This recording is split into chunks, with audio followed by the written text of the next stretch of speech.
Welcome back, guys. Hope that you are having a wonderful, delicious day. Anyway, skipped steps. How many of us find ourselves in such a situation as skipping the necessary steps? A man is an electrician. He's an engineer and he knows what he wants and he's got his eye on the prize. So he goes into training. During the training, they show him how to take wires, place them together to create an outlet that people can place their electrical wire in, or should I say they can plug in the television and the television will work. Plug in a radio and it'll work.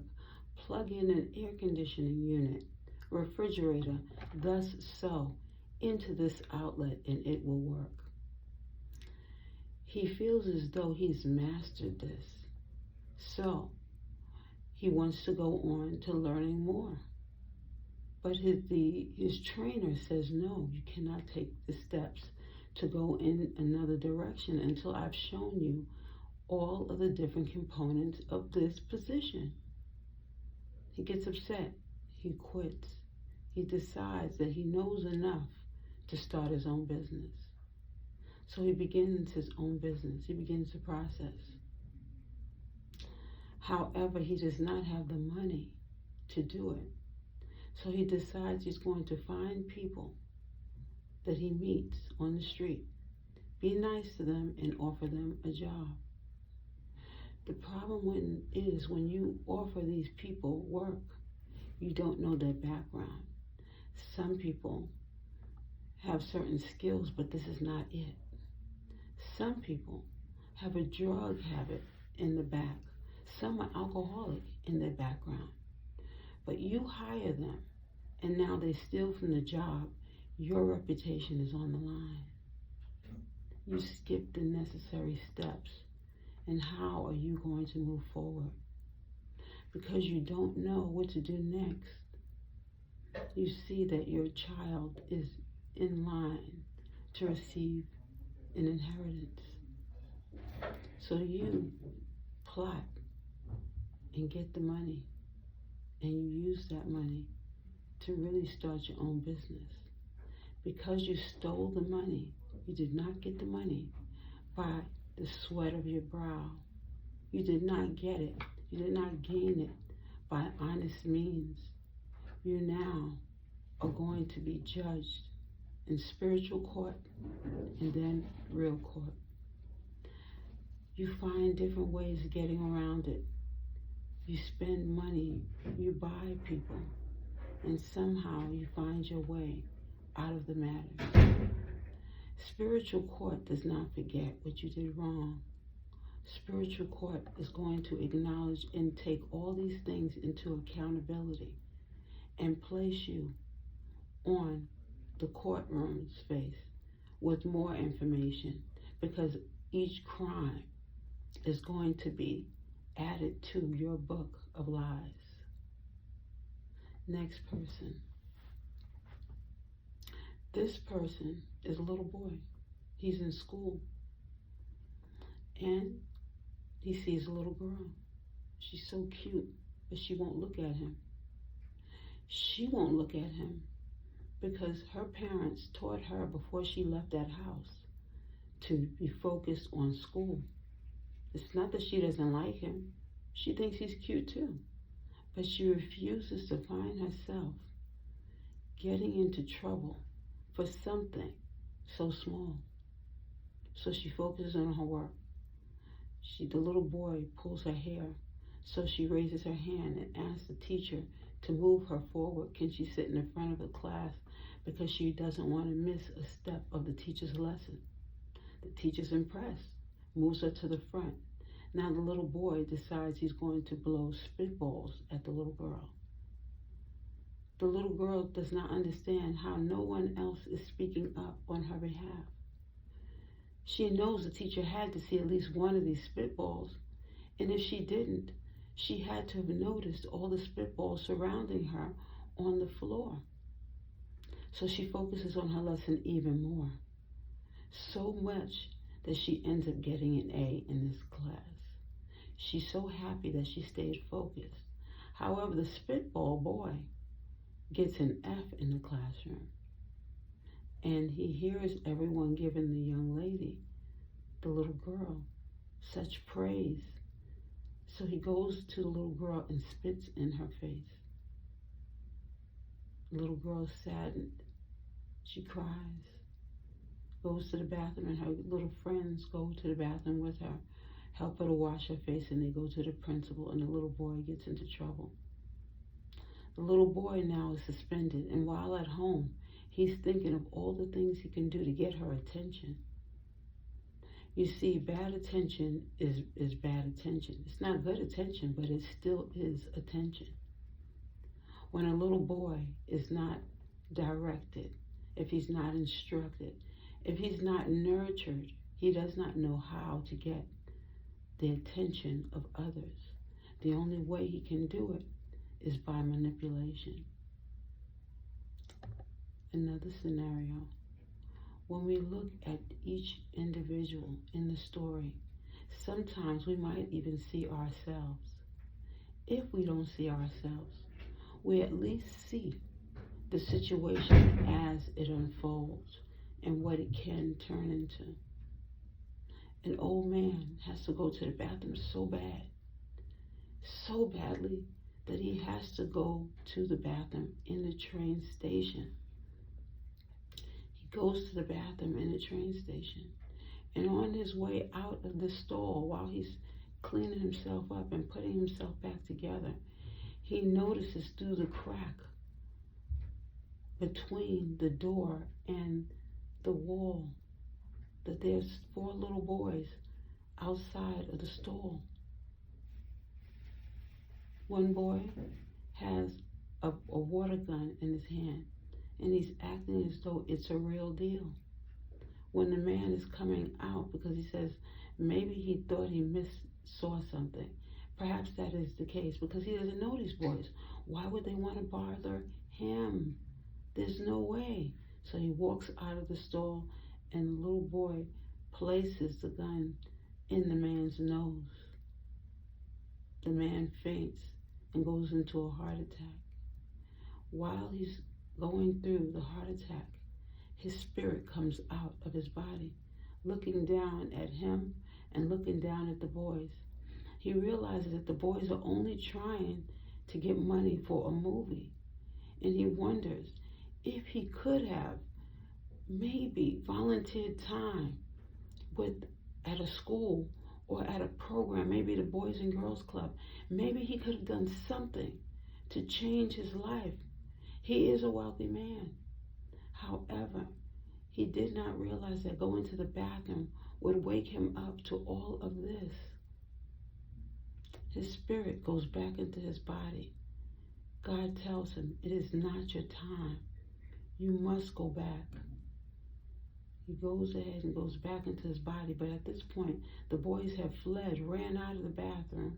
The police are coming because they want to know what these little boys are running from, and they take the man and call the pediatrics, the emergency, and the ambulance comes and gets the man. When the man comes out of what seems like a coma to those surrounding him, even the doctors, the man comes out of it and he says, God gave me another chance to make a difference. He wants to make a difference. He wants to use his money to do it, but he wants to somehow find his way in it as well. He wants to be able to meet these boys, but his lawyer tells him it's not a good idea. The boys have to go to a detention center, each one of them trying to figure out how they found themselves in the dilemma. Timothy, one of the boys, is looking back at it and he's saying, man, all I wanted was $1 from my dad, but he never showed up. The other little boy, Charles, says, I don't have a daddy, but if my mom didn't have to work all these different jobs and I didn't have to stay in the house all the time, I wouldn't even ended up in the situation. Jonathan, the boy's house that they ate at before leaving, is wondering to himself, if they had just stayed home at his house and played video games, they could have left before his mother got home, and they could have found a better situation. The last boy knows the truth and knows that he played part because he was the one who was holding the water gun in the first place. He should not have had it in his pocket, but he realizes that if he can get out of this dilemma, he will make a change in his life. He will go to the private school that his mother wanted him to go to in the first place. He will take the time and go to the corner store and continue to bag groceries for people to get the extra money and make a change in his own life. He is going to be a business owner one day. It took this situation for him to wake up. In each story, everyone has to wake up to the reality that money is not everything, but time means more than money.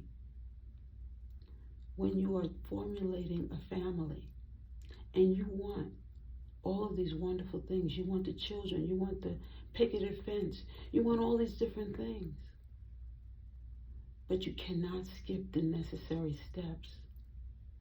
The first step was learning to love yourself, learning to get to know who you are before you get to know anyone else, learning that your relationship with God is more than just you saying good morning, God, and starting your day and going on about your business. The Bible is one component. The Torah is another component. The Quran is another component. But when you look at these different books, you have to first begin with the thought. What is the question in the first place? The question is you. Where do you stand in life? Take the necessary time to get to know yourself before you get to know the next self. Your children are looking at you. They are expecting so much from you, but it starts with a conversation. You can always sit down with your child and say, in time, you will receive what it is that you need and that you want. However, we've got to start with the basics. Love yourself. Teach your child to look in that mirror and tell them that they love themselves first, so that they're not expecting someone else to tell them that they love them. So they're not expecting someone else to make them bigger than they are, so that they are not expecting someone to take away what they don't have in the first place. You've got to learn to love yourself. While you are learning to love yourself, you teach your children to love themselves as well. Looking in that mirror, looking at themselves, realizing that they are bigger than what they even see in that mirror. They are loved by the Almighty God, and they have to learn to love themselves. Each story is a lesson. Each person is a blessing to this world. But if they don't know that they're a blessing to this world, what exactly is it that we are learning? When we go to school, we're learning different trades. But you're learning about something that's going to be a part of you, not you. Starting off by you learning who you are, what your dislikes are, what your likes are. Do you even like soda? Or are you just drinking it because everyone else is drinking it? What do you like? What are you a part of? What organization are you joining? Are you joining this sorority, this church, this group, this gang? Because it's going to make you feel better about yourself? Because it's going to make you bigger living outside of yourself? If you know yourself, then you don't have to be a part of any organization unless that's what you want to do because you want to contribute to others. We are here to contribute to someone else's life, not just your own. Someone asked the question, you serve God, but who is your deity? What? You've got to learn on your own, regardless of what someone else asks you, because somebody can ask you a question to throw you off your axis, and they're so happy that they did that. What did they gain? Now they lost money. They lost treasure, because now God is putting them under the microscope. You don't do that to my child.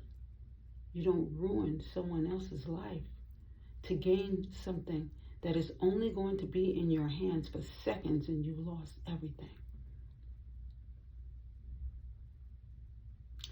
People look at a person and they don't realize that there are so many spirits and angels and ancestors around that person, because that person has a purpose. Your purpose is different from that purpose of the next person. So you assume that you have so much power and you're going to change something for that person. You don't have that right, and you don't have that strength, and you don't have that power. So while you are sitting at home trying to figure out how you can hurt or harm that next person, you better think again. Because God is all power. God is the person who has that strength and that power to do all that needs to be done for that person. You should be focusing on yourself, focusing on your relationship with God, focusing on what you need to do with yourself before you work outside of yourself. If you spent that time meditating, you will be listening to God telling you, directing you on what you're supposed to be doing. A woman who is envious of another woman comes up with all sorts of stories about that woman. Even the people in her surrounding knows that she is telling untruths, but they're watching and observing just to see how far she's going to go. And she's going far. Not only has she stolen this woman's identity, not only is she trying to get the woman's attention because she doesn't have it, what she seems to have forgotten is that she had a spiritual advisor who taught her better, who taught her that she should be looking within and stop wasting time looking without. She has a family. She should be feeding into her family, nurturing her family, but instead, while her little boy wonders where his mommy is, she is focused on another human being and how to ruin and crush that person's life, all because of the green color of envy. We're all human, living a life. Some of us striving to do better, some of us striving against others. Some of us have forgotten our actual journey, our actual purpose, what it is that we are here to do. And because we've forgotten, we have fallen victim to the promise of destruction. How can we improve our lives? We've got to start from the beginning.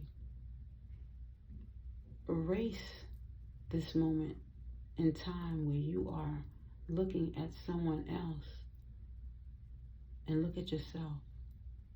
Get that piece of paper out now. Start writing all the things that you are thankful for. Start writing all the gifts that God has given you. You don't have enough paper, you don't have enough pencils or pens to write it down, because it is so many things that you have been granted. How many times have you gotten on your knees and said, God, just get me out of this one thing. Please, let me survive this one more thing. God gets you out of it. You've forgotten. You're now hanging with your friends. You done forgot all about the promise that you made.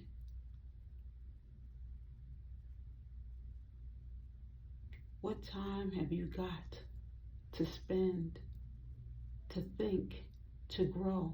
You got a lot of time.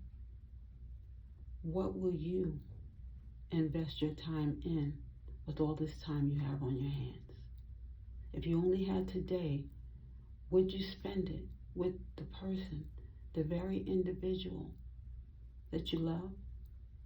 Because there's so many people who love you, who've been waiting for you to show up. However, while those people wait, they should be focusing on that time, sharing that gratitude with that piece of paper or with God. Whatever the case, the time is now. Let us not forget that our focus when we first start off in the morning is being thankful for this day that you now have been given. You've been given this day. What are you going to do with it? This is not to place guilt before you. This is so that you will look at this day as your own Christmas, as your own beauty, as your own gift. We are all gifted in one way or another. Your gift, only you know what it is, right? But how about we are all gifted with this life? Can we be thankful to God for all that we've been given? Can we be thankful for this moment in time to where we can wake up and re-collaborate, resurface what it is that we might have forgotten, and let us be thankful for just being you. It is so lovely being you. It's time you realize that you and God have that one beautiful relationship, and that is just what you've been asking for. You have all that you need within you. Know that God is here meeting you halfway and even more of the way. Just know that you are loved, and it is lovely being you.